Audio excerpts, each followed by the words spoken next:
আসসালামু আলাইকুম রহমতুল্লাহি ওয়া বারাকাতু।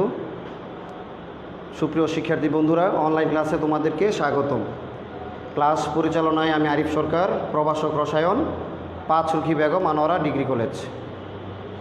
ক্লাসকে আমাদের আলোচ্য বিষয় হচ্ছে দ্বিতীয় অধ্যায়, আর অধ্যায়ের নাম হচ্ছে গুণগত রসায়ন। আর গুণগত রসায়নের মধ্যে তোমাদেরকে আজকে আমি খুবই ইম্পর্টেন্ট একটা বিষয় নিয়ে আলোচনা করব, তা হচ্ছে ইলেকট্রন বিন্যাস। তা তোমরা পূর্বের শ্রেণীতেও তোমরা পড়েছ, যখন তোমরা নবম দশম শ্রেণীতে ছিলে তখনও তোমরা ইলেকট্রন বিন্যাস তোমরা এ ব্যাপারে তোমরা ধারণা নিয়েছো। তা আজকে আমি তোমাদেরকে আরও একটু সহজ করা বা এই ব্যাপারে আরও একটু ডিটেলস আলোচনা করার চেষ্টা করব। তাহলে এখন আসো যে আজকে আমাদের যে গুণগত রসায়নের মধ্যে আজকে যে আমাদের যে আলোচনার বিষয়বস্তু, সেটাতে যাওয়ার আগে আমাদের প্রথমে বুঝতে হবে আমাদের পরমাণু, অণু বা পরমাণুর গঠন নিয়ে আমাদের একটু আলোচনা আমাদের করতে হবে এবং তোমাদেরকে জানতে হবে। আচ্ছা, পরমাণুটা কি সেটা আমরা আগে জেনে নিই। পরমাণু কি? পরমাণু হচ্ছে আমাদের যে মৌলিক পদার্থের ক্ষুদ্রতম কণিকা, সেটা হচ্ছে পরমাণু। এবং এটা নিয়ে আমাদের অনেক বিজ্ঞানীদের গবেষণা ছিল। সেই গ্রিক দার্শনিক খ্রিস্টপূর্ব থেকেই এর অগ্রযাত্রা শুরু, যেখানে প্রথমে অ্যারিস্টটল, তারপরে ডেমোক্রিটাস। 1803 সালে যে আমাদের আধুনিক যে রসায়নবিদ্যার জনক, সেটা হচ্ছে জর্জ ডাল্টন, সেখান থেকে আমাদের অগ্রযাত্রা শুরু হয়। তারপরে 1897-এর দিকে যে থমসন কর্তৃক আবিষ্কৃত ইলেকট্রন আবিষ্কার 1897 সালে। তারপর হচ্ছে 1900 সালের পরে 1900 শতাব্দীতে বিভিন্ন মডেলগুলো, রাদারফোর্ড, নিলস বোর বা কোয়ান্টাম মেকানিক্স, যেটা শ্রোডিঞ্জার, সবগুলোর অগ্রযাত্রা শুরু 19বিংশ শতাব্দীর পর থেকে আমাদের অগ্রযাত্রা শুরু। যে এখন এই পরমাণু, একসময় বিজ্ঞানীদের ধারণা ছিল যে এই পরমাণুটাকে ভাঙা যাবে না, অর্থাৎ অ্যাটম, যাকে আর বিবেচিত করা যায় না। কিন্তু পরবর্তীতে যখন ইলেকট্রন আবিষ্কার করে ফেললেন যে থমসন, সেখান থেকে একটা সিদ্ধান্ত চলে আসলো যে না, পরমাণু থেকে দেখা যাচ্ছে একটা ইলেকট্রনের একটা কণিকা পাওয়া যাচ্ছে। তাহলে সেখান থেকে আমাদের বিভিন্ন মডেলগুলি আমাদের অগ্রযাত্রা শুরু, যেটা রাদারফোর্ড 1911 সালে এর উপর বেস করেই মূলত তার যে উনি এই পরমাণুকে নিয়ে গবেষণা করছেন, যে যেহেতু একটা পরমাণুর মধ্যে ইলেকট্রন, অথচ ক্ষুদ্রতম যে কণিকা তার নাম হচ্ছে পরমাণু, তাকে আর ভাগ করা যায় না, এটা ছিল আমাদের প্রথম ধারণা। কিন্তু পরবর্তীতে যখন এই ক্ষুদ্র কণিকা থেকেই আরেকটা কণিকা বের হয়ে আসলো, যার নাম হচ্ছে ইলেকট্রন, তাহলে সেখান থেকে বিজ্ঞানীদের মধ্যে একটা নতুন যাত্রা শুরু হলো যে না, এর মধ্যে আরও কিছু আছে, তাহলে আমরা সেটা গবেষণা করি।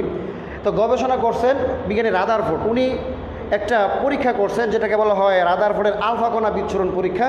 সেখান থেকে আমাদের রাদারফোর্ডের যে পরমাণুর গঠন, বা সেখান থেকে আমাদের রসায়নের এই পরমাণুর গঠন নিয়ে যে অগ্রযাত্রা, তার স্টার্টিং পয়েন্ট এখান থেকেই, যে রাদারফোর্ডের আলফা কণা বিচ্ছুরণ পরীক্ষার পর থেকেই আমাদের এই একটা অগ্রযাত্রা শুরু হলো।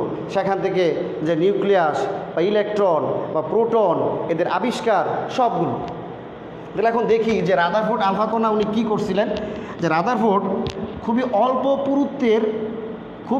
পুরুত্বের একটা স্বর্ণের পাত, উনি প্রথমে একটা খুবই অল্প পুরুত্বের একটা স্বর্ণের পাত, একে আলফা কণা, এটাকে নাম হচ্ছে আলফা কণা, এই স্বর্ণের পাতের উপরে উনি নিক্ষেপ করছেন। এবং এদিকে একটা জিঙ্ক সালফাইডের পর্দা ছিল, এবং এখান থেকে এই কণাগুলি নিক্ষেপ করছে, আলফা কণা। কিছু কণা বেঁকে গেছে। আর আচ্ছা, আমরা দেখি একটু ভালোভাবে, এটা আমি চিন্তা করি যে আলফা কণাটা কি। আলফা কণা হচ্ছে দ্বিধনাত্মক চার্জযুক্ত হিলিয়াম পরমাণু, অর্থাৎ এর মধ্যে কোনো ইলেকট্রন নেই। আমরা জানি একটা মৌলকে যখন আমরা লিখি, আমরা এখানে এই যে বাম দিকের যে নিচের কর্নারে, এখানে আমরা লিখি পারমাণবিক সংখ্যা। এই 2 হচ্ছে পারমাণবিক সংখ্যা, এই 4 হচ্ছে পারমাণবিক ভর। আর যদি বলি আমি এর মধ্যে ইলেকট্রন সংখ্যা কত, তোমাদের জানা আছে যে পারমাণবিক সংখ্যাটাই ইলেকট্রন সংখ্যা হয়। এখানে ইলেকট্রন সংখ্যা হচ্ছে 2, কিন্তু এই যে এখানে আদান থাকার কারণে যদি এখানে প্লাস থাকে এখানে দিব মাইনাস, এখানে মাইনাস থাকলে এখানে দিব প্লাস, তাহলে তার ইলেকট্রন হবে 0। অর্থাৎ এই যে পরমাণুটা এর মধ্যে কোনো কি নেই, ইলেকট্রন নেই, তার মধ্যে শুধু নিউক্লিয়াস আছে, অর্থাৎ নিউক্লিয়াসের মধ্যে শুধু প্রোটন আছে আর নিউট্রন আছে। এরকম একটা ইলেকট্রনবিহীন অর্থাৎ শুধু নিউক্লিয়াসটাকে এই দ্বিধনাত্মক চার্জযুক্ত হিলিয়ামের পরমাণু বা হিলিয়ামের নিউক্লিয়াসকে বলা হয় আলফা কণা। এই আলফা কণাটা এই একটা স্বর্ণের পাতের মধ্যে, একটা স্বর্ণের পাত অল্প পুরুত্বের, খুবই ক্ষুদ্র একটা পুরুত্বের স্বর্ণের পাতের উপরে এই আলফা কণাটা বিচ্ছুরণ করা হয়। এই বিচ্ছুরণ করার পর বিজ্ঞানী দেখতে পান যে অধিকাংশ কণা এই স্বর্ণপাত ভেদ করে জিঙ্ক সালফাইডের পর্দাকে আঘাত করে, কিছু কণা বেঁকে যায় আর কিছু কণা ফিরে আসে। এ থেকে এটা হচ্ছে পর্যবেক্ষণ, এই থেকে বিজ্ঞানী কিছু সিদ্ধান্ত নিলেন, তা হচ্ছে যে পরমাণুর কেন্দ্রে থাকে একটা ভারী বস্তু, যেহেতু ভারী বস্তু থাকার কারণেই আলফা কণাটাকে এইভাবে ধাক্কা দিয়ে ওই কণাটাকে যে গতিতে আসছিল তার বিপরীতমুখী করে তাকে আবার তার প্রতিফলিত হয়েছে সেটা। তাহলে এখন যে এই যে কণাটা, তাহলে 20,000-এর মধ্যে একটা কণা যে গতিতে যায় সে গতিতে আবার ফিরে আসে। এই যে কণাটা ফিরে আসা, এই থেকে উনি বুঝতে পারছেন যে পরমাণুর কেন্দ্রে একটা ভারী বস্তু আছে যার নাম হচ্ছে নিউক্লিয়াস।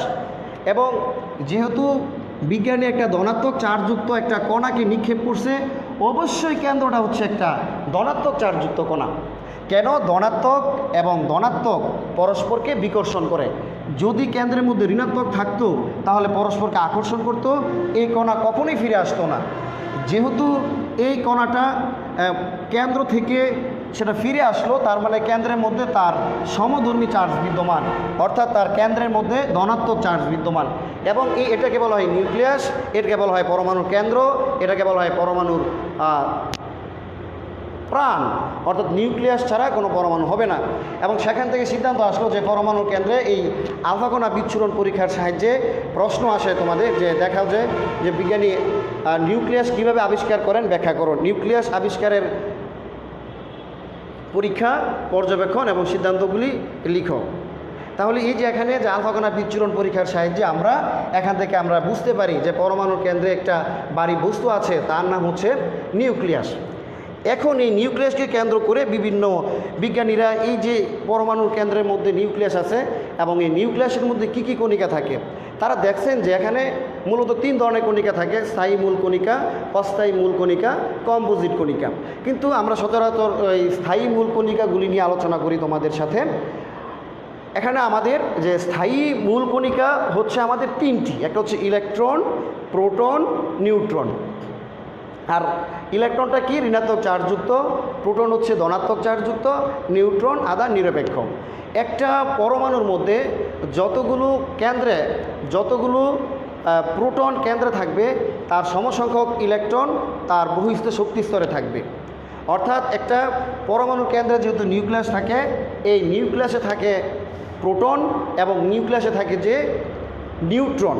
প্রোটন এবং নিউট্রন থাকে নিউক্লিয়াসে, আর এদের কক্ষপথে থাকে ইলেকট্রনগুলো। অর্থাৎ নিউক্লিয়াসকে কেন্দ্র করে ইলেকট্রনগুলো ঘূর্ণায়মান, সবসময় সেটা ঘুরে। এটাকে এই রাদারফোর্ডের পরমাণু মডেলকে আমরা জানি, সেটাকে তুলনা দেওয়া হয়েছিল সৌর মডেলের সাথে। কেন সৌর মডেল? কেন যে আমরা জানি যে একটা সূর্যকে কেন্দ্র করে যেরকম পৃথিবীগুলি ঘুরে, তো নিউক্লিয়াসকে কেন্দ্র করে ইলেকট্রনগুলো ওরকম ঘুরে। সূর্যকে কেন্দ্র করে যেরকম পৃথিবী একটা গ্রহ ঘূর্ণায়মান, ইলেকট্রনগুলো নিউক্লিয়াসকে কেন্দ্র করে সেটা ঘুরতে থাকে। এই কারণে এটাকে সৌর মডেলের সাথে তুলনা দেওয়া হয়। এখন প্রশ্ন, তাহলে ইলেকট্রন নিউক্লিয়াসকে কেন্দ্র করে ঘুরতে থাকে, কিন্তু রাদারফোর্ড এটা বলেনি যে ইলেকট্রন কীভাবে ঘুরে, বৃত্তাকার কক্ষপথে ঘুরে নাকি উপবৃত্তাকার কক্ষপথে ঘুরে। এইভাবে ওই কক্ষপথের ব্যাপারে বিজ্ঞানী রাদারফোর্ড কোনো ধারণা দিতে পারেনি। এই কারণে এটা সফলতা স্বরূপ বিজ্ঞানী নিলস বোর উনি যে না, ইলেকট্রনগুলি ঘুরে বৃত্তাকার কক্ষপথে, অর্থাৎ কক্ষপথের ব্যাপারে ধারণা দেন কে? বিজ্ঞানী নিলস বোর। আমি মডেলগুলি আলোচনার উদ্দেশ্য না, আমি এখান থেকে সরাসরি চলে যাব আমাদের ইলেকট্রন বিন্যাসে। আজকে আমি ইলেকট্রন বিন্যাসে তোমাদের একটু সহজ করে এর কিভাবে তোমরা যত বড় ইলেকট্রন বিন্যাস আসুক তোমরা 1 মিনিটে করে ফেলতে পারবে, আমি ওই টেকনিকের দিকে আগাচ্ছি। তাহলে যদি আমরা বুঝতে পারলাম যে পরমাণুর কেন্দ্রে থাকে ইলেকট্রন এবং প্রোটন, আর পরমাণুর বহিস্থ শক্তি স্তরে থাকে ইলেকট্রন, আর প্রোটন হচ্ছে ধনাত্মক চার্জযুক্ত আর ইলেকট্রন হচ্ছে ঋণাত্মক চার্জযুক্ত। সমসংখ্যক প্রোটন, সমসংখ্যক ইলেকট্রন। তাহলে প্রোটন ইলেকট্রনকে আকর্ষণ করে, আমরা সবাই জানি, ধনাত্মক এবং ঋণাত্মককে আকর্ষণ করবে। তাহলে এদের কাজটা কি? কেন্দ্রের মধ্যে নিউট্রন আছে, আমরা জানি, সেটা হচ্ছে চার্জ নিরপেক্ষ। এই নিউট্রন, প্রোটন এবং ইলেকট্রনের মধ্যে যে একটা আকর্ষণ থাকে, সেই আকর্ষণটাকে প্রশমিত করে নিউট্রন। নিউট্রন হচ্ছে একটা নিরপেক্ষ আধান, সে প্রোটনকে সবসময় পাহারাতে রাখে, অর্থাৎ প্রোটন ইলেকট্রনকে আকর্ষণ করে, কিন্তু ওই আকর্ষণ বলটাকে প্রশমিত করে এই নিউট্রন।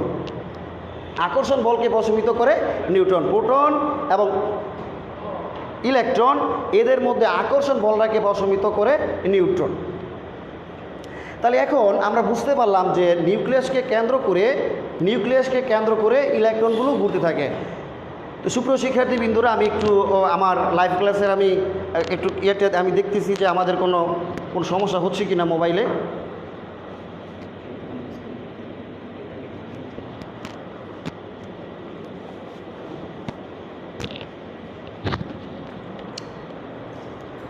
Thank you. তাহলে এখন আমরা কলেজে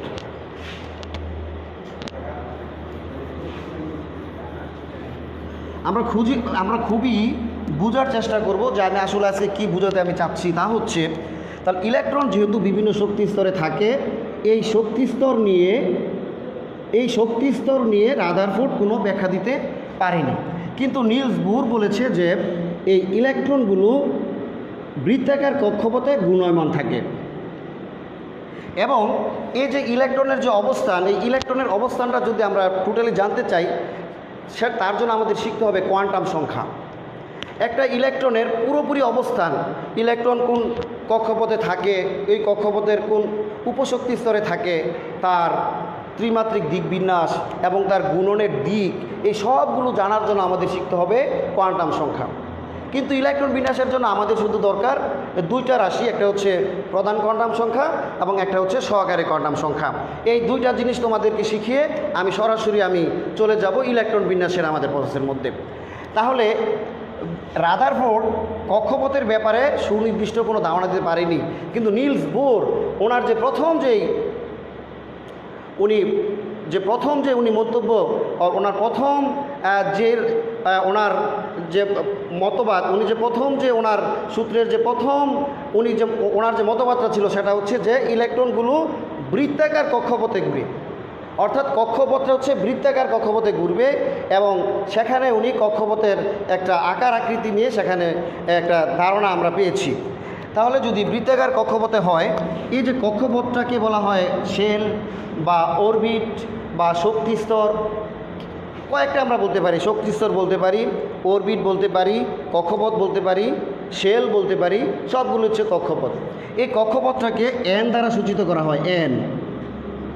যদি n সমান 1 হয় তাহলে সেটা হচ্ছে প্রথম শক্তি স্তর, প্রথম। n সমান যদি 2 হয় সেটা হবে দ্বিতীয় শক্তি স্তর। এই প্রথম শক্তি স্তরটাকে বলা হয় কে শেল, এটাকে বলা হয় এল শেল। অর্থাৎ প্রথম শক্তি স্তরকে বলা হয় কে শেল, দ্বিতীয় শক্তি স্তরকে বলা হয় এল শেল, তৃতীয় শক্তি স্তরকে বলা হয় এম শেল। আচ্ছা, তাহলে একটা ইলেকট্রন কোন কক্ষপথে থাকে তা প্রকাশ করার জন্য যে সংখ্যা ব্যবহার করা হয় সেটাকে বলা হয় প্রধান কোয়ান্টাম সংখ্যা। একটি ইলেকট্রন কোন কক্ষপথে সেটা গুণমান থাকবে, ওই কক্ষপথটা নির্দেশ করার জন্য যে সংখ্যা তাকে বলা হয় প্রধান কোয়ান্টাম সংখ্যা। আর এই প্রধান কোয়ান্টাম সংখ্যাকে এন দ্বারা প্রকাশ করা হয়। আর প্রতিটা শক্তি স্তরে ইলেকট্রন থাকতে পারে 2n²। প্রতিটা শক্তি স্তরের ইলেকট্রন ধারণ ক্ষমতা হচ্ছে 2n²।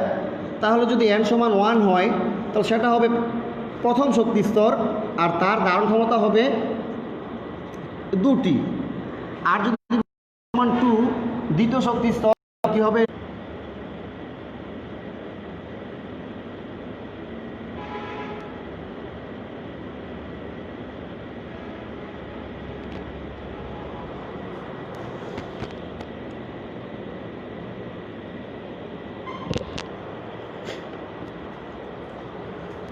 আচ্ছা, তাহলে সরি, মোবাইলে একটু সমস্যা হয়েছিল এই কারণে। তারপরে তোমরা খুবই ভালো করে বোঝার চেষ্টা করো যে আমি বলতে চাচ্ছি যে শক্তি স্তরে ইলেকট্রন ধারণ ক্ষমতা হচ্ছে 2n²। তাহলে প্রথম শক্তি স্তরে ইলেকট্রন থাকে 2টি, দ্বিতীয় শক্তি স্তরে থাকে 8টি, ওইরকমভাবে যদি তৃতীয় শক্তি স্তর হয় 3², তার মানে 18টি। এই ইলেকট্রনগুলো শক্তি স্তর নির্দেশ করার জন্য যে সংখ্যা তাকে বলা হয় কোয়ান্টাম সংখ্যা। আর প্রতিটা শক্তি স্তরের ইলেকট্রন ধারণ ক্ষমতা হচ্ছে আমাদের 2n²।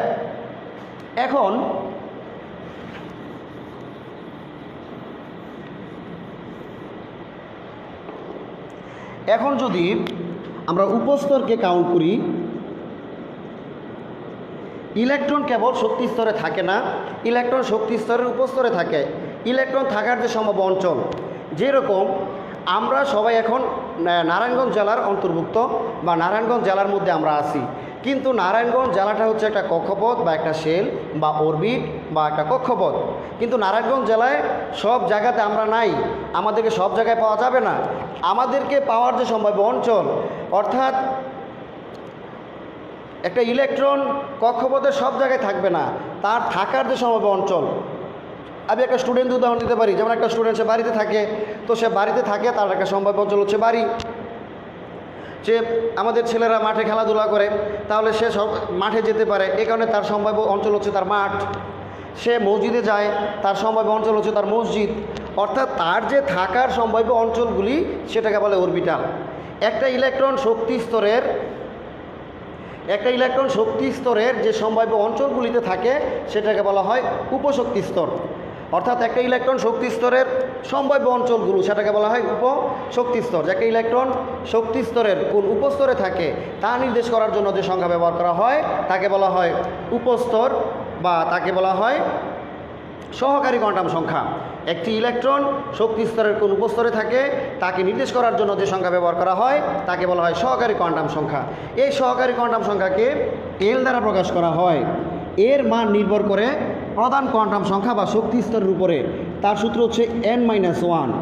তাহলে আমরা দেখি n সমান যদি 1 হয়, nটা হচ্ছে শক্তি স্তর, আর n মানে 1 0, n সমান 1 মানে কি প্রথম শক্তি স্তর। তাহলে এই প্রথম শক্তি স্তরে আমরা দেখে নিব উপস্তর কয়টা থাকে, 1 - 1 0। অর্থাৎ প্রথম শক্তি স্তরের একটি মাত্র উপস্তর, এটা হচ্ছে L সমান 0, যাকে আমরা S উপস্তর দিয়ে চিহ্নিত করব। n সমান 2 দ্বিতীয় শক্তি স্তরে, তাহলে উপস্তর কয়টা হবে, n-1 2 - 1 1 0 1 S P। অর্থাৎ দ্বিতীয় শক্তি স্তরে আমাদের দুইটা উপস্তর হবে, একটা হবে S, একটা হবে P। অনুরূপভাবে তৃতীয় শক্তি স্তর যদি আমি বলি তো n-1 3 - 1 2 0 1 2। অর্থাৎ এই 2 এর মধ্যে 0 থাকে, 2 এর মধ্যে 1 থাকে, আর 2 তো 2ই। তাহলে এই 0-র জন্য আমরা S লিখব, 1-এর জন্য এটা আমরা শুধু আমাদেরকে পরীক্ষালব্ধ ফল এগুলি, অর্থাৎ যারা আবিষ্কার করেছে বিজ্ঞানীরা, এরা যে নামটা দিচ্ছে শুধু আমরা ওইগুলি নাম দিতে পারি। 1-এর জন্য P আর 2 হচ্ছে আমাদের D। তাহলে আমরা এ থেকে বুঝতে পারলাম যে প্রথম শক্তি স্তরে আমাদের একটা মাত্র উপস্তর থাকে, সেটা হচ্ছে S। দ্বিতীয় শক্তি স্তরে আমাদের দুইটা উপস্তর থাকে, সেটা হচ্ছে S এবং P। তৃতীয় শক্তি স্তরে আমাদের তিনটা উপস্তর থাকে, S P D। তার মানে এখন আমি তাহলে সহজ করে বলতে পারি শক্তি স্তর যত উপস্তর তত। তাহলে প্রথম শক্তি স্তরে উপস্তর হচ্ছে একটি, দ্বিতীয় শক্তি স্তরে উপস্তর হচ্ছে দুটি, তৃতীয় শক্তি স্তরে আমাদের উপস্তর হচ্ছে তিনটি। আর উপস্তরের আরেক নাম কি, অরবিটাল। অরবিটাল কি, ইলেকট্রন থাকার সম্ভাব্য অঞ্চল। ইলেকট্রন কক্ষপথের সব জায়গায় থাকে না, একটি ইলেকট্রন কক্ষপথের সম্ভাব্য যে সমস্ত অঞ্চলে থাকতে পারে সেটাকে আমরা বলবো উপস্তর বা তাকে বলবো আমরা অরবিটাল। তাহলে ইলেকট্রন থাকার অঞ্চলগুলো আমরা পেলাম, একটা হচ্ছে S P D F, এগুলো হচ্ছে ইলেকট্রন থাকার সম্ভাব্য অঞ্চল। এগুলিতে ইলেকট্রন থাকে, আর এদের মধ্যে ইলেকট্রন সম্ভাব্য সর্বোচ্চ কয়টা থাকতে পারে, একটা উপস্তরে ইলেকট্রন সর্বোচ্চ থাকতে পারে 2 × 2l+1। তাহলে আমি একটু আগে বলেছিলাম L সমান 0 হলে হয় S উপস্তর। তাহলে আমরা দেখে নেই S উপস্তরে কয়টা ইলেকট্রন থাকবে। তো 2 × 2, L এর মান হচ্ছে 0, যেহেতু 0 হলে S হয়, প্লাস 1 2 0 প্লাস 1, তো 2 ইন্টু 1 2, অর্থাৎ আমরা বলতে পারি এই এস উপস্তরে আমাদের ইলেকট্রনের সংখ্যা হচ্ছে 2টি। আমি কিন্তু তোমাদের কাছে কিছু হোমওয়ার্ক দিব এই পড়ার উপর ভিত্তি করে, খুব মনোযোগ সহকারে তোমরা শোনো যে এর থেকে যে আমি কোন পড়ার দিকে আমি যাচ্ছি। তাহলে এল সমান 0 হলে আমাদের উপস্তরের সংখ্যা হচ্ছে, আমাদের উপস্তরের ইলেকট্রন সংখ্যা হচ্ছে 2টি।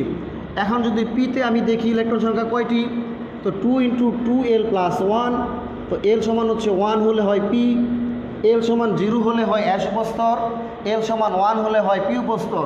তাহলে এল সমান 1 আমরা বসাই, প্লাস 1 2 প্লাস 1 2 ইন্টু 3 6টি, অর্থাৎ পিতে থাকে 6টি। তদ্রূপ আমরা জানি এসে 2টি, পিতে 6টি, ডিতে 10টি, এভাবে ইলেকট্রনের সংখ্যা। এগুলি আমাদের আমরা পূর্বের ক্লাসে আমরা এগুলি তোমরা 9 10-এ যখন ছিলে তখন এগুলি তোমরা সবাই পারো, সেটা আমি জানি। তাহলে এসে থাকে 2টি ইলেকট্রন, বিতে থাকে 6টি, ডি থাকে 10টি। এবং সেখান থেকে আমরা জানি যে ইলেকট্রন বিন্যাস যখন আমরা করব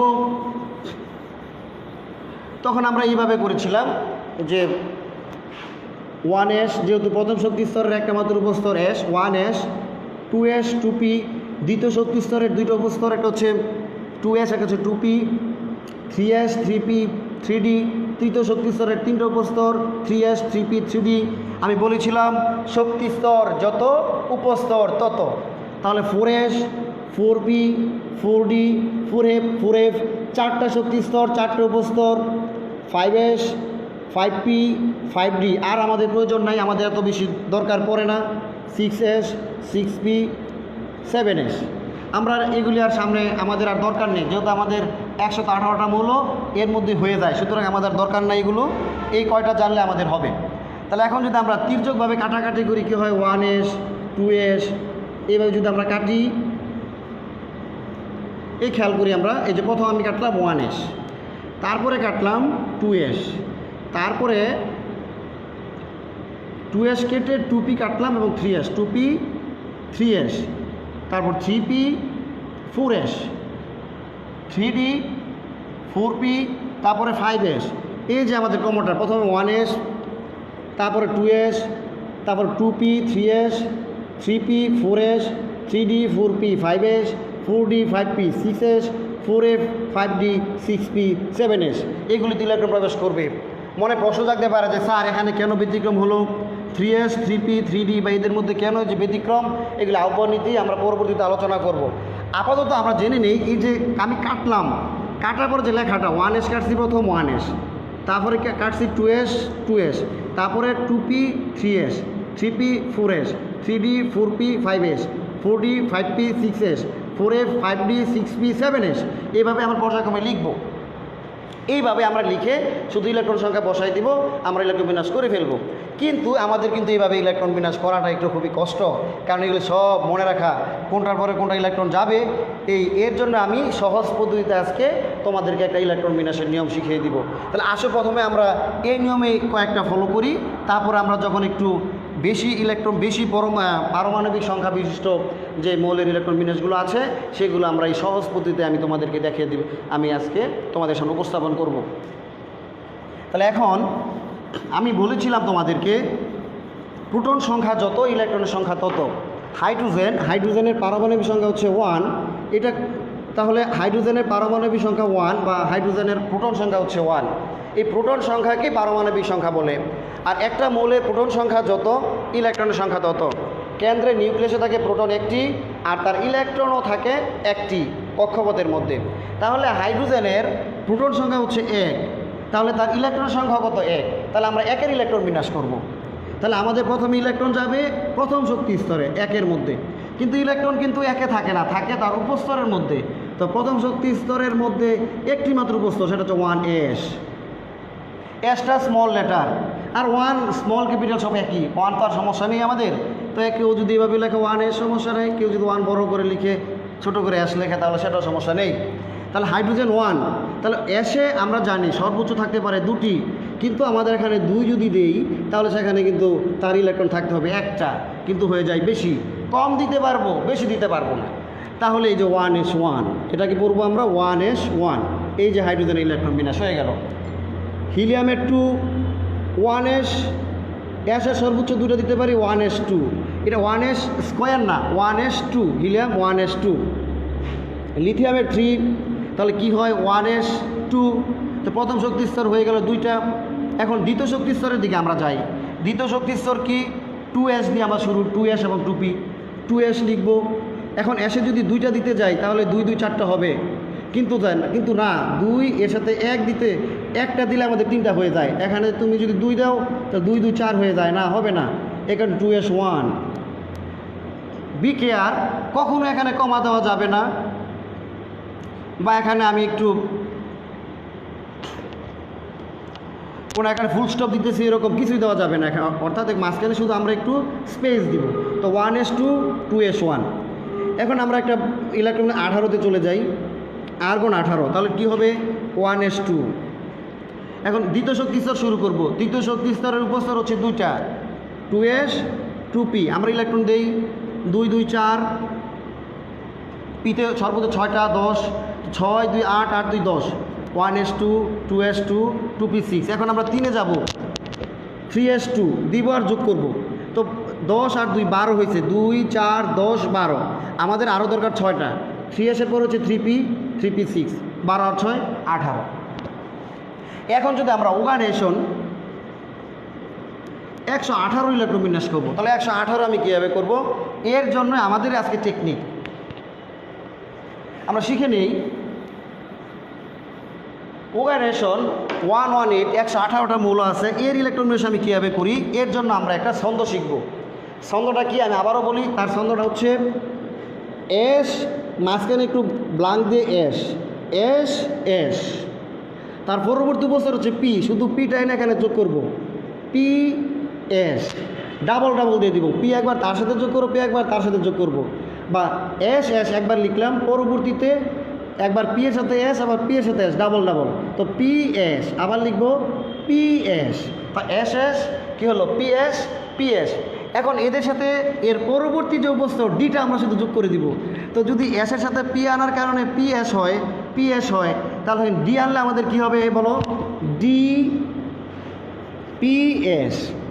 আবার লিখবো আমরা ডি পি এস, তাহলে এস এস পি এস, আবার ডাবল ডিপিএস ডিপিএস।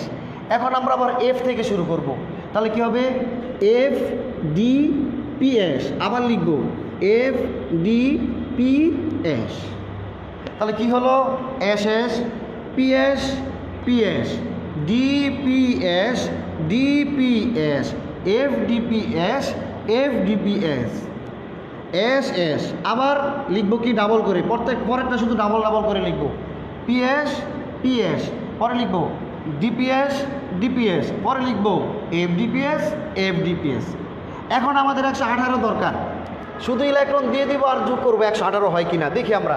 এই অ্যাসের 2টা ইলেকট্রন থাকে, 2 অ্যাসের 2টা দিব আর যোগ করব, পিতে 6টা, অ্যাসের 2টা, পিতে 6টা, অ্যাসের 2টা, ডিতে 10টা, তাহলে যোগ করি আমরা 2 4 10 12 18 20 30 36 38 48 54 56 56 আর 4 হচ্ছে 60 70 80 86 88 88 আর 14 হচ্ছে কত, 88 আর 14 হচ্ছে 88 98 102 112 118, আমাদের 118 হয়ে গেল। আমরা শুধু এই S S PS PS DPS DPS FDPS FDPS প্রত্যেকটার মধ্যে শুধু ইলেকট্রন সংখ্যা দিয়ে আমরা যোগ করে ফেললাম, যে আমাদের টোটাল যে ইলেকট্রনটা সেটা আমরা দেখলাম, আমাদের 118 হয়ে গেল। এখন শুধু আমরা শক্তি স্তর যোগ করব। শক্তি স্তরের যোগ করার যে নিয়মটা খুব সিরিয়াস, আমরা যে শক্তি স্তর শুরু করব সেই শক্তি স্তর আমরা লেখা শেষ করব। আমরা জানি শক্তি স্তর যত উপস্তর তত, তাহলে প্রথম শক্তি স্তরের উপস্তর থাকবে 1টা, দ্বিতীয় শক্তি স্তরের উপস্তর থাকবে 2টা, তৃতীয় শক্তি স্তরের উপস্তর থাকবে 3টা। তাহলে আমরা কি লিখব, এই এসটা অবশ্যই 1s, তাহলে 1 লেখা শেষ। প্রথম শক্তি স্তর 1 লিখছে, একবার লেখা হয়েছে শেষ। দ্বিতীয় শক্তি স্তর উপস্তর 2টা, তো 2বার লিখতে হবে।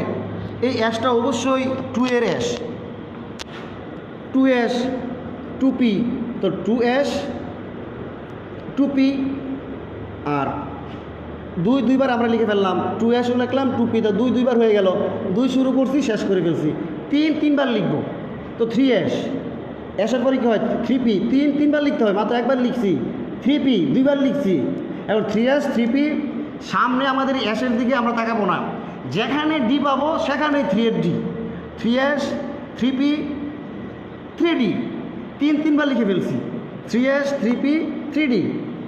এখন চারবার লিখবো, এটা হচ্ছে 4s, এখন 4s 4p ভাবে চারবার লিখবো আমরা, 4s, সামনে যে p সেটা হচ্ছে 4 এর p, সামনে যে d সেটা হচ্ছে 4 এর d, এদিকে আমাদের খেয়াল করার দরকার নাই, সামনে যে f এটা হচ্ছে 4 এর f, তো 4 লিখছি একবার, দুইবার, তিনবার, চারবার। এখন আমরা 5 দিয়ে শুরু করি, 5 লিখবো 5 বার, থাকলে লিখবো, না থাকলে নাই। 5s একবার লিখছি 5s, সামনে p 5 এর p, সামনে d 5 এর d, সামনের f 5 এর f, আর তো নাই আমাদের SPDF g, এগুলো আর আমরা লিখতে পারি না, 4বার লিখলে হবে, 5বার লিখতে হবে না। 5 শেষ, এখন 6 দিয়ে শুরু করব, এই 6s এটা 6 এর s, সামনে যে p এটা হচ্ছে 6 এর p, সামনে যে d সেটা হচ্ছে 6 এর d, f থাকলে 6 এর হতো, যেহেতু নাই, অর্থাৎ 6 আমরা শুরু করেছি, শেষ করব 6 একদম, যতটা আমাদের সামনে আছে। তারপর আমাদের 7, সামনে যে s এটা হচ্ছে 7 এর s, পরে হচ্ছে 7 এর p, হয়ে গেল। অর্থাৎ আমাদের প্রত্যেকটা মোলের প্রত্যেকটা ইলেকট্রন বিন্যাসে আমরা যেই শক্তি স্তরটা শুরু করব সেটা একদম আমরা শেষ করব। 3 শুরু করছি, 3s 3p 3d লিখবো, তিনবার লেখার পরে আমরা আরেকটার দিকে আমরা যাব। 4 লিখছি, 4বার লিখবো, 4s 4p 4d 4f, সামনে যা পাবো 4s এর পরে সামনে যে p এটা 4 এর p, সামনে যে d 4 এর d, সামনে যে f 4 এর f, মাঝখানে s থাকতে পারে, এদিকে আমাদের দরকার নেই। আবার s শুরু করছি, 5 এর s 5 এর p 5 এর d 5 এর f, 5বার লিখবো 5। এইভাবে আমরা সহজে পরবর্তী লাইনে আমরা ইলেকট্রনগুলো সাজিয়ে লিখবো, 1s 2s 2p 3s 3p, 3d নিয়ে আসবো 3d, 4s 4p 4d 4f 6s 6p 6d। হ্যাঁ, এইভাবে আমরা প্রত্যেকটার যে শক্তি স্তর আছে সেই শক্তি স্তরটা আমরা সাজিয়ে লিখব।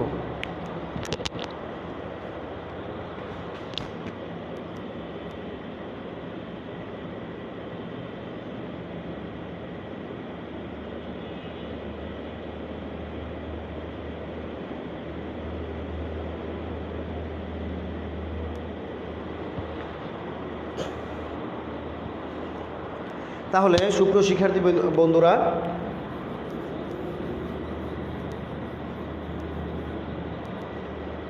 এখন আমরা তোমাদের কিছু হোমওয়ার্ক দিব। হোমওয়ার্কটা হচ্ছে তোমরা বাসাতে সবাই আমাকে মেসেঞ্জারের মধ্যে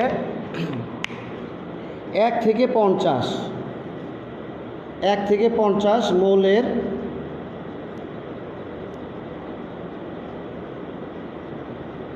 ইলেকট্রন বিন্যাস, 1 থেকে 50, এর মধ্যে অনেক ব্যতিক্রম আছে, সেটা আমি তোমাদের পড়াই নাই, দরকার নাই। তোমরা 1 থেকে 50 যাই বুঝো, তোমরা 1 থেকে 50-এর ইলেকট্রন বিন্যাস করে 1 থেকে 50 পারমাণবিক সংখ্যা বিশিষ্ট মৌলগুলোর ইলেকট্রন বিন্যাস করে তোমরা আমাকে আমার মেসেঞ্জারে পাঠিয়ে দিবে। তোমরা 1 থেকে 50 বা তোমরা বইয়ের হেল্প নিয়ে তোমরা আমাকে করে খাতার মধ্যে ছবি তুলে আমার মেসেঞ্জারে তোমরা পাঠিয়ে দিতে পারো। তাহলে এই হচ্ছে আমাদের মোটামুটি ইলেকট্রন বিন্যাস, SS PS PS DPS DPS FDPS FDPS, এবং যা বলেছি কথাগুলো ভালোভাবে লক্ষ্য করলে নিজেরাই পারবে। এখন আমি একটু আয়নের ইলেকট্রন বিন্যাসটা তোমাদের দেখিয়ে দিতেছি। আয়নের ইলেকট্রন বিন্যাসটা কী হবে, ধর সোডিয়ামের হচ্ছে 11, কারণ যদি আমি সোডিয়াম প্লাস লিখি 11, তাহলে এখানে কি হবে, এই যে 11 থেকে প্লাস একটা ইলেকট্রন এখানে একটা কম হবে, প্লাস থাকলে একটা কম হবে, তাহলে 11 Na প্লাস মানে 10টা ইলেকট্রন বিন্যাস হবে, 1s2 2s2 2p6। 11টার হবে না, যেহেতু এখানে একটা প্লাস আছে, সে একটা ইলেকট্রন ত্যাগ করে Na একটা ইলেকট্রন ত্যাগ করে Na প্লাস হয়। আবার ম্যাগনেসিয়াম 2 প্লাস 12, সেটাকে হচ্ছে 1s2 2s2 2p6, এখানেও 2টা কম হবে, 2 প্লাস মানে 2টা কম। অ্যালুমিনিয়াম 3 প্লাস 13 হবে না, এখানে 3টা কম হবে, 1s2 2s2 2p6, মানে 3 প্লাস মানে 3টা কম, 10টারই হবে। অনুরূপভাবে যদি আমরা ঋণাত্মক মৌলগুলোর ইলেকট্রন বিন্যাস করি, ঋণাত্মক আয়নের ইলেকট্রন বিন্যাস করলে আমাদের কি হবে, ফ্লোরাইড আয়ন F-9, তো এখানে একটা বেশি হবে, মাইনাস মানে একটা বেশি, তো 10, 1s2 2s2 2p6। আবার অক্সিজেন 2-8, এখানে তার পারমাণবিক সংখ্যা 8, ঠিক আছে, কিন্তু সে 2টা গ্রহণ করছে, অক্সিজেন 2টা ইলেকট্রন গ্রহণ করে ও 2-, তাহলে এখানে আমাদের 10-এর হবে 1s2 2s2 2p6, অর্থাৎ 8টা, তার সাথে 2টা যোগ করে দিব। নাইট্রোজেন 3-7, এখানে তার 10টা হবে 1s2 2s2 2p6, এই 10টা, সাথে সাথে 3টা যোগ করবো, তাহলে সেটা হবে 10টা। 7 আর 3 সাথে যোগ করলে হয় 10টা, এই 10টা আমরা এই অর্থাৎ আমরা 10-এর ইলেকট্রন বিন্যাস করব। তাহলে প্রিয় শিক্ষার্থীরা, তোমাদের এই ফার্স্ট পার্ট নিয়ে আমি বলতেছি, আমাদের ফার্স্ট পার্টে A+ পাওয়া খুবই সহজ। আমাদের মাত্র 5টা অধ্যায়, কিন্তু 5টা অধ্যায় হলে কী হবে, এর মধ্যে অনেক পড়া আমাদের। তাহলে আমাদের যে মার্কসের ডিস্ট্রিবিউশন, সেটা হচ্ছে আমাদের প্রথম অধ্যায় থেকে আসে একটা সৃজনশীল 10 নম্বর, আবার নাও দিতে পারে। আর দ্বিতীয়, তৃতীয়, চতুর্থ গুণগত রসায়ন, মৌলের পর্যাবৃত্ত রাসায়নিক ধর্ম, রাসায়নিক পরিবর্তন, এই 3টা থেকে আমাদের আসে 3 দুগুণে 6টা, অর্থাৎ 6টা সৃজনশীল। প্রথম অধ্যায় থেকে একটা, তার প্রথম অধ্যায় থেকে একটা, আর মাঝখানে 3টা অধ্যায় থেকে 2টা করে, 3 দুগুণে 6টা, তাহলে 6টা আর একটা 7টা, আর শেষের অধ্যায় থেকে আমাদের একটা, তো টোটাল হচ্ছে 8টা সৃজনশীল থেকে আমাদের আনসার দিতে হবে 5টা। তাহলে আমরা যদি প্রথম অধ্যায়টা একটু ভালো করে শিখি, আর এই গুণগত রসায়নটা যদি একটু ভালো করে শিখতে পারি, তাহলে সেখানে আমাদের হবে 20 নম্বর। গুণগত রসায়ন থেকে আমাদের 20টা নম্বর আসবে, আর পরবর্তী অধ্যায় 20, অর্থাৎ সহজেই যদি আমরা কিছু অধ্যায় ভালো করে পড়তে পারি, তাহলে আমাদের A+ পাওয়া খুবই সহজ। তাহলে এই গুণগত রসায়নের ক্ষেত্রে তোমরা বাসাতে অবশ্যই আমাকে 1 থেকে 50 এর মৌলগুলো ইলেকট্রন বিন্যাস করে, ব্যতিক্রম আছে সেটা আমি নেক্সট ক্লাসে আলোচনা করব, তোমরা আমাকে আমার মেসেঞ্জারে তোমরা পাঠিয়ে দিবে। আর পরবর্তী ক্লাসগুলো তোমরা অবশ্যই খুবই গুরুত্ব দিয়ে করবে, কেননা আমরা এই এখান থেকে পর্যায়ক্রমে আমরা ওই অল্প কিছু লেকচারের মধ্যে আমার অধ্যায়টা শেষ করে দিব, এবং তোমাদের সকল লাইনে আমি ইনস্ট্রাকশন দিয়ে দিব। চ্যাপ্টারের যে কঠিন জিনিসগুলো আছে ওইগুলিও তোমাদেরকে আমি শুধু এখানে বলে দিব, তোমরা বাসাতে তোমাদের যে রাইটারের বই কিনছো, তোমরা সেখানে শুধু চেষ্টা করলেই তোমরা সহজেই ভালো একটা রেজাল্ট করতে পারবে। তাহলে আমাদের এখানে 2টা পার্ট থেকে মূলত প্রশ্ন আসে। তাহলে এই যে এটা হচ্ছে একটা পার্ট, এই মডেল থেকে, কোয়ান্টাম সংখ্যা থেকে, এই সাইড থেকে আমাদের একটা প্রশ্ন আসে। তাহলে এই পার্টটা খুবই আমাদের জন্য ইম্পর্টেন্ট। আমি নেক্সট ক্লাসে তোমাদেরকে আবারও কোয়ান্টাম সংখ্যা এবং ইলেকট্রন বিন্যাসের এবং রাদারফোর্ডের এবং নিলস বোরের এই মডেলগুলো আরও বিশদ আলোচনা করব। প্রথম ক্লাস, এই কারণে তোমাদেরকে একটু আমি ইলেকট্রন বিন্যাসে একটু দেখানোর চেষ্টা করেছি, কিন্তু আমি নেক্সট ক্লাসে তোমাদের সাথে এই মডেলগুলো এগুলো ডিটেলস এক্সপ্লেন করার আমি চেষ্টা করব। তো এই পর্যন্ত সবাই ভালো থাকো, সুস্থ থাকো, তোমাদের শুভকামনায়। আর তোমাদের উদ্দেশ্যে আরেকটা হচ্ছে যে তোমরা অবশ্যই কিন্তু মেসেঞ্জারের মধ্যে এই পড়াগুলি আমাকে অবশ্যই পাঠাবে। তো সবাই ভালো থাকো, আল্লাহ হাফেজ, থ্যাংক ইউ।